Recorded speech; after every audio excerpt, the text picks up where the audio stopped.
బంకిం చంద్ర చటర్జీ గారు 1875లో దీన్ని రచించారు, వందే మాతరం గీతాన్ని.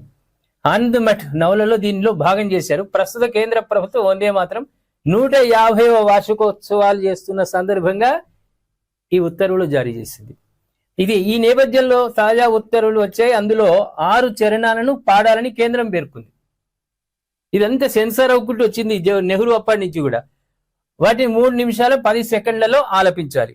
స్వాతంత్ర్య పోరాట సమయంలో ముస్లిం లీగ్ అభ్యంతరాల మేరకు, మరొకసారి చెప్తున్నా, పోరాట సమయంలో ముస్లిం లీగ్ అభ్యంతరాల మేరకు 6 భాగాల నుంచి ఎలాంటి మతపరమైన ప్రస్తావన లేని తొలి 2 మాత్రమే కాంగ్రెస్ స్వీకరించింది. స్వాతంత్ర్య అనంతరము నెహ్రూ ప్రభుత్వం వివాదం లేని తొలి 2 భాగాలతో వందే మాతరాన్ని జాతీయ గేయంగా ప్రకటించింది. సెన్సార్ అయింది.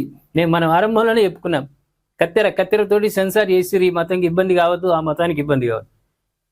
అది జాతీయ గీతము, ఆలపించాలి, అందరూ పాడాలి, ఎవరిని కించపరిచేది కాదు కదా. ఇప్పుడు నరేంద్ర మోదీ ప్రభుత్వం ఏం చేసిందంటే 6 చరణాలు చదవాల్సిందే.